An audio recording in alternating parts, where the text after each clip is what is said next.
This is amazingly great energy. Thank you for coming.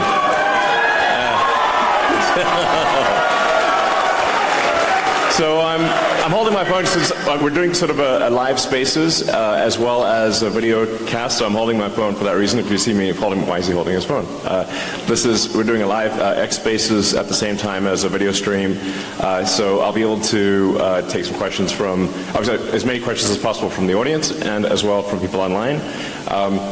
But as you can see, I'm obviously here in person. This is me, not a clone of me.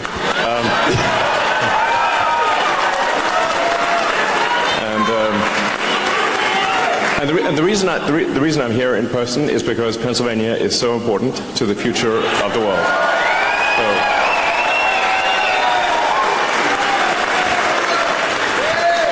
you know,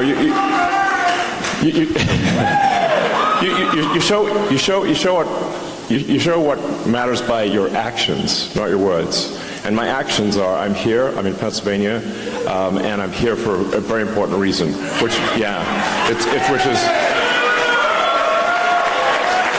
I can't emphasize enough that Pennsylvania is, I think, the linchpin in this election. And this election, I think, is going to decide the fate of America, and along with the fate of America, the fate of Western civilization.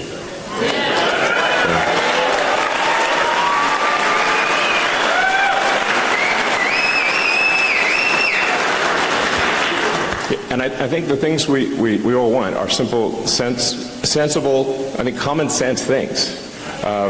You know, we obviously want secure borders. We want safe cities. You know, sensible spending so that we don't have crazy inflation. We want freedom of speech. We want the Constitution to be upheld. And you know what? I'm being told at times that these are like right-wing values. I'm like, are you insane? This is literally the fundamental values that made America what it is today.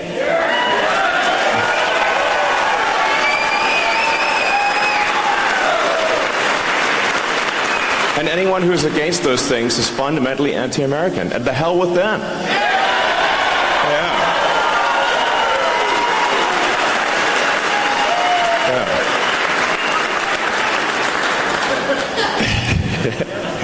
I see I'm getting a lot of agreement from everyone in this room.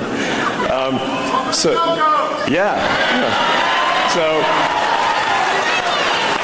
you know, I actually lived in Pennsylvania for 3 years, by the way. I'm no stranger to the state. I lived in the city for 3 years. I went to school here. So, you know, so I know the state. I'm not some, you know, just arrived situation. You know, I've been here, spent 3 years of my life here. So it's a great state. Love it. You know, and yeah,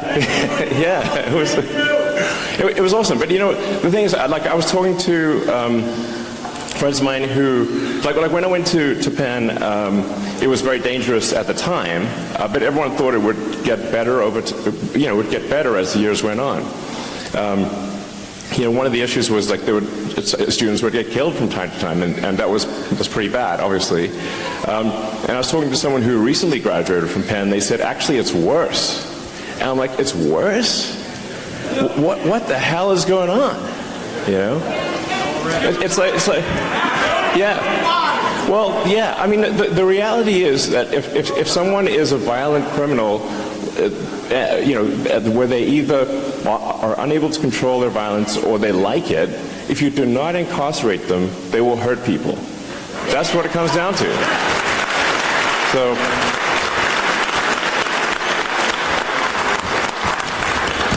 So if you don't put hardened criminals in jail, they will kill people. That's what it comes down to. And that's, unfortunately, the situation we have here is that the Democratic Party will not put hardened criminals in prison.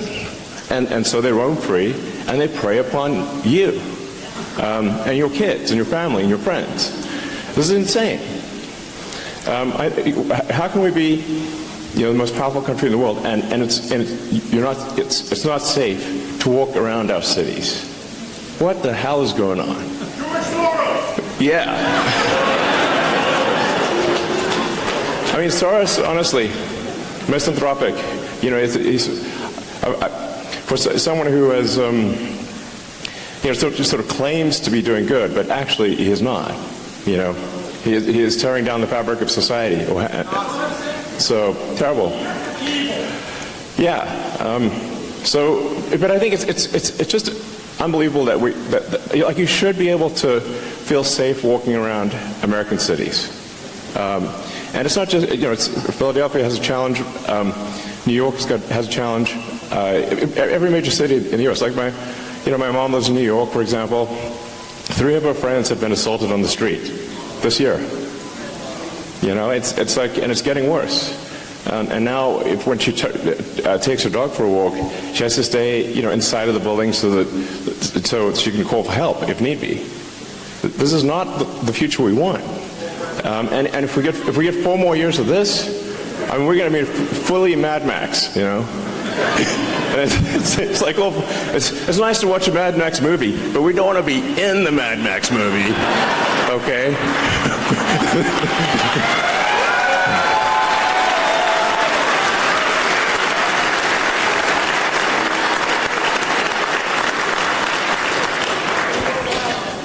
So yeah, and then the whole border thing is just insane. I always want to try to figure out what is the truth of the matter, what's really going on. So on the border situation, I was like, is it real or is it not real? So I went there in person and I just literally live streamed what I saw. And our border looks like World War Z. Okay, it's like zombie apocalypse. It's insane. So this is, if you don't have a border, you don't have a country. Yeah, I mean, we're just saying, like, we have to have real borders, or if you don't have real borders, you don't have a real country. And obviously, as someone who's an immigrant, I'm pro-immigrant. I just want to make sure that people who come here are going to be assets to society, and that they're going to raise our standard of living.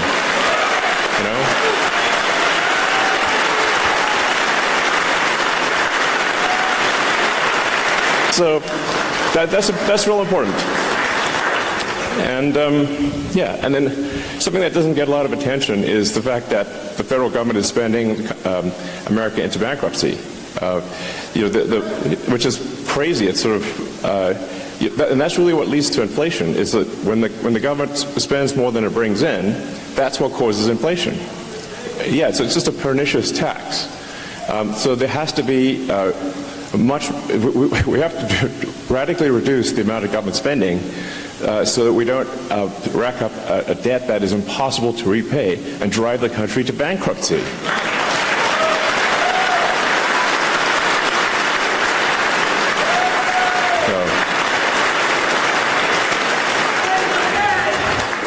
I mean, just basic stuff, really, These shouldn't be controversial topics. It's just like normal. Common sense, exactly. You're seeing all these attacks on freedom of speech, and they're like attacking me for freedom. It's like, that's the First Amendment, like literally the first one. Tells me it's a high priority. And the reason they had the First Amendment was because the countries people came from, if you spoke your mind, you'd be imprisoned or killed. That's why you have it. That's really important. And then the right to bear arms is also really important. That's there to protect,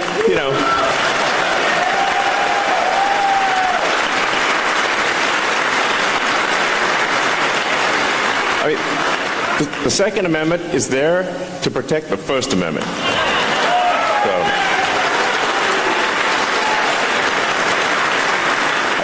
As soon as the government can disarm the people, they can do anything they want. And we've seen this in one country after another. They take the guns away from the people, then they do fake elections, and then the people try to protest and they just get shot. That's what happened in Venezuela recently. They had a fake election. Maduro lost, like massively lost, like 70% loss. And he's like, "Oh no, I won." And everyone's like, "Oh, you didn't win." There were big protests in the street. But the thing is that Chavez, when he came to power, took away everyone's guns. So now you're facing, soldiers with assault rifles. Were you going to throw some sticks at them or something? Use finger guns? It doesn't work. so Maduro, even though he lost the election, is still in power. And that's the kind of risk that we face. So we got to do everything possible to protect the Constitution. And I think this is, yeah.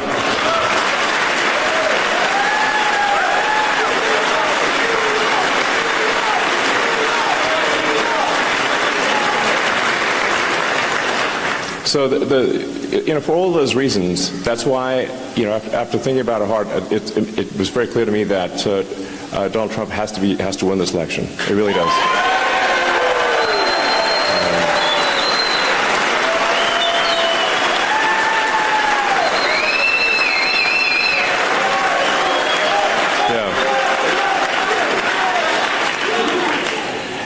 And so I think the most important thing that you can do, and what I'm asking everyone to do, is make sure that you're registered to vote, and then vote early, and then talk to your friends and family and everyone you know to make sure that they're registered to vote, because Monday is the deadline for voting registration. And honestly, this is if there's ever a time to be a pest with your friends and family, this is the time. This is the time. Everyone you know, everyone you meet, everyone you run into, register them to vote, and then get them to vote immediately. And we only have until Monday night to register to vote. So the next basically 3 days are essential.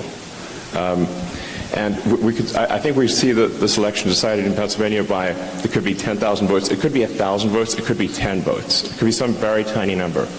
So every incremental person is a huge difference. I haven't been politically active before. I'm politically active now because I think the future of America and the future of civilization is at stake. So.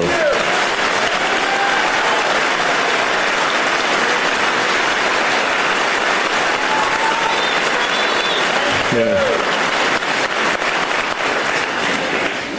So, yeah, please go all out registering people.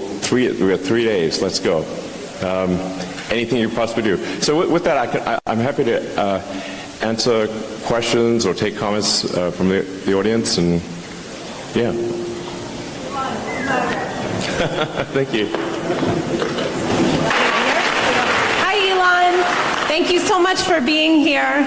It means so much, and I think it's really in line with your character as I've come to know you from listening to you speak in interviews.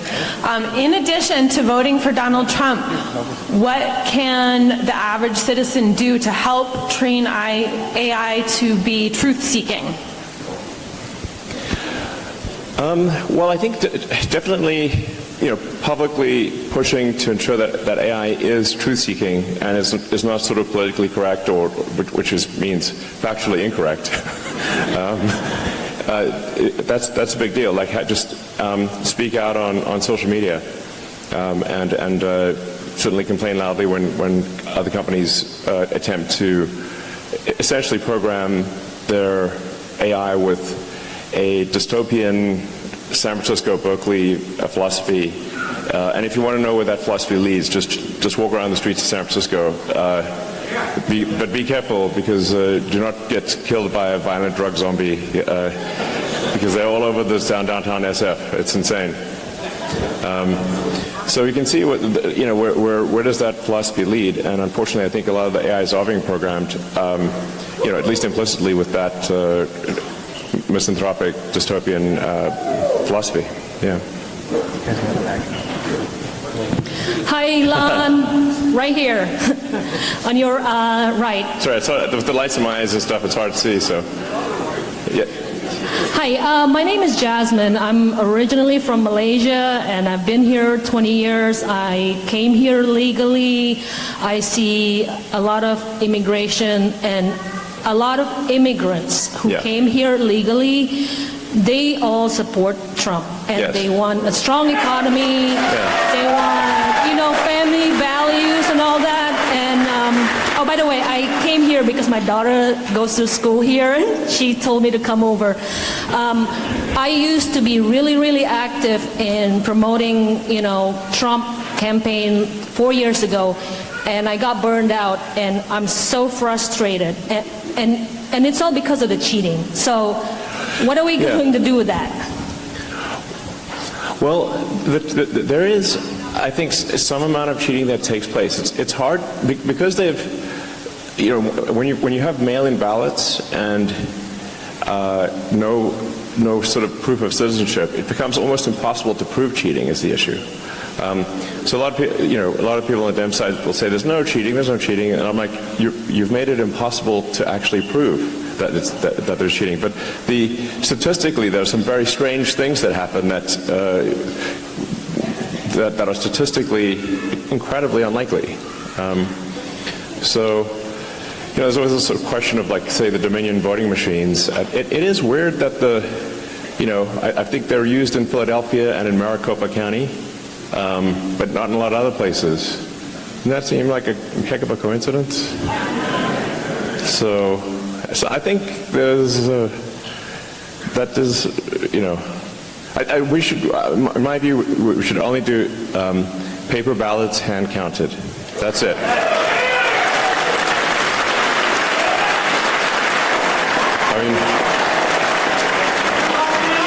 I'm a technologist. I know a lot about computers, and I'm like, the last thing I would do is trust a computer program. Because it's just too easy to hack. It's too easy to add just one line. And it's really difficult to hack paper ballots.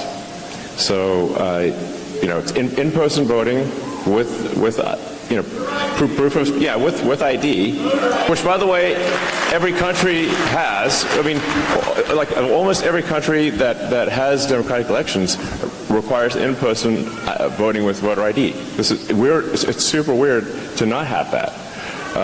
I think that's the only way to effectively address fraud. Given that we are today, I think we just need a very big margin of victory.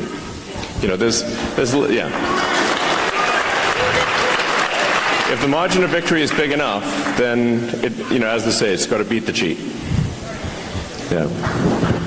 So that's it. Elon, my name is Gregory Stenstrom. I'm from here, Delaware County. There's two people who know me. In my hands, you asked earlier you'd like to go to a hand count. We have 3 federal suits right now.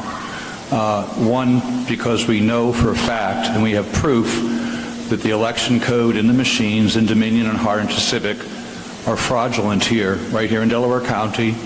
The Secretary of State for their elections, Jonathan Marks, admitted this in court last week. Wow, he did?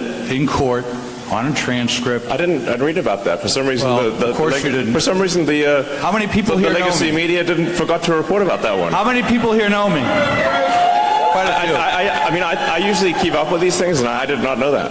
Well, we're also co-defendants, Leah Hoops and myself, also from Delaware County. We're co-defendants with President Trump and Rudy Giuliani in a defamation suit where we proved over 952 days that there was massive election fraud in 2020. We proved it in court. It's a matter of public record.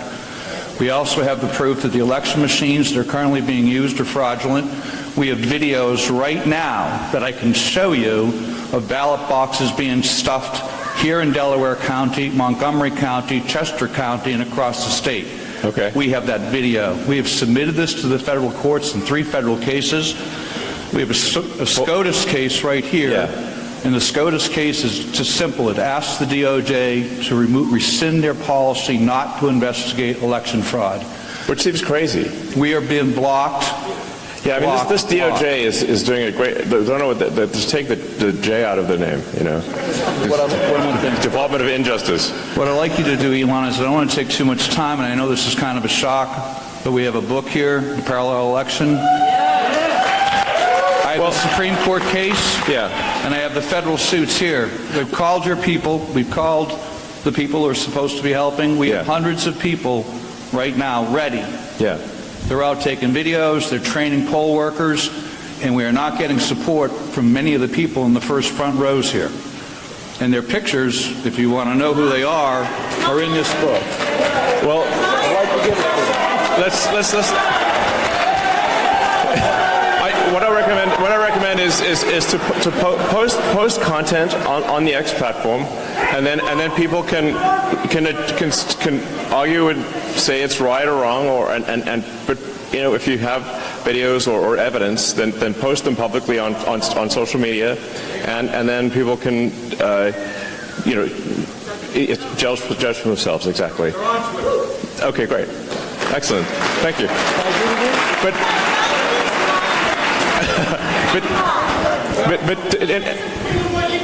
anyway, let's not get contentious. This is I think teamwork makes the dream work here, and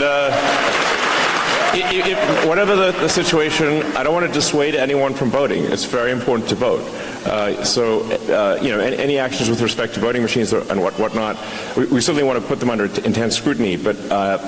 It's nonetheless, everyone needs to vote, and like I said, if you leave here with one thing, the goal is to register as many people as possible to vote. That is the goal, and we only have until Monday night. That is the goal. One mission. Bam.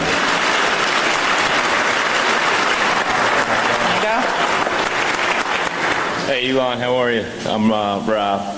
These are two tough acts to follow here, but my question's a little more simple. What are some of the first courses of action you plan to take as a head of government efficiency if Trump gets elected? And do you have any areas of concern in particular? Yeah, well, that's a good question. I definitely, the focus right now is making sure that Trump wins the election. Otherwise, it doesn't matter. And I think if Trump loses, we're going to see, our cities are going to get less safe. The border's obviously going to be wide open. We're going to see government spending go ballistic. Inflation go nuts. It's going to be just bad on every level. And like fundamentally, if the current trend of strangulation by overregulation is not turned around, we'll never get to Mars. It just will be illegal. And there will be a one-planet civilization. There won't be a space-faring civilization, and Starfleet will never be real. And we want Starfleet to be real. Yeah.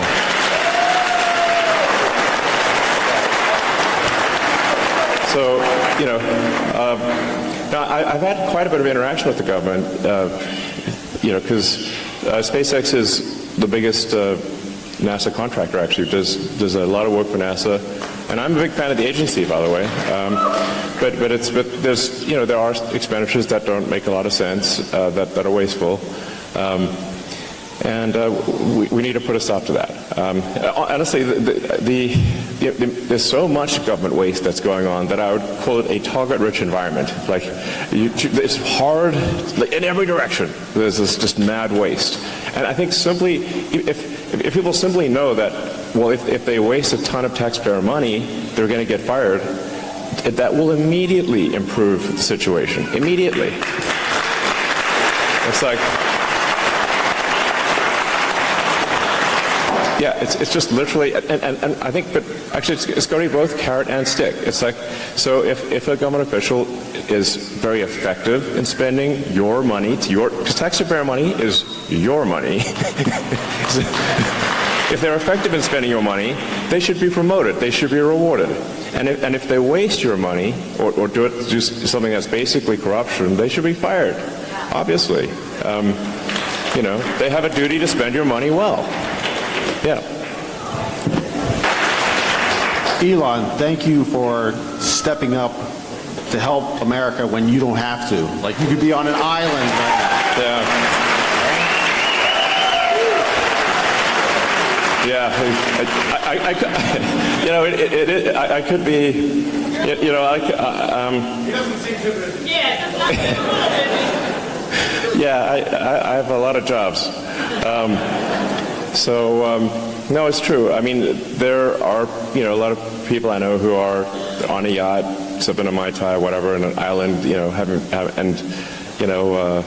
that is a thing I could be doing. But I think I can't do that if I think the future of civilization is at stake, which I do.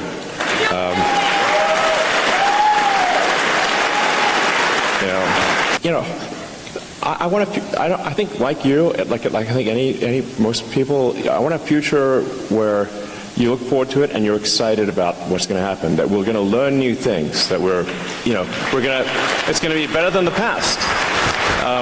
And a future where we're a spacefaring civilization, and we're out there among the stars, where Star Trek is real, That's exciting.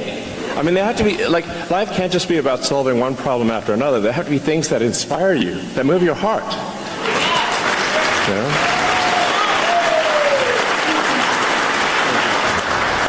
Hey, Elon. As a veteran who was deployed because of... what would you say to an administration and a candidacy that is spreading lies or disinformation about the troops that are currently in combat, my friends? Yeah, can you believe that was said? And Hunter Biden's laptop, president's decline, and so on. Yeah, I mean, during the Trump-Kamala debate, she said there was no active duty soldiers out there. I'm like, I know a whole bunch of them. What are you talking about? That's a shameful, terrible lie. And she wasn't even fact-checked. And I'm like, are you kidding?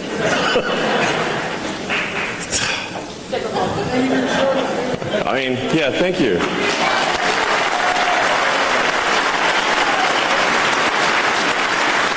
Yeah, and I just like to say, for the people, for the Americans out there who are serving in dangerous places right now, unlike what Kamala said, thank you for your service to the country.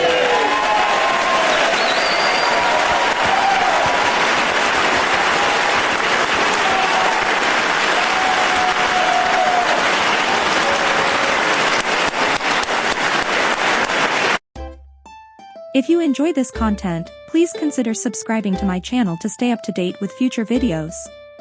Thank you for watching.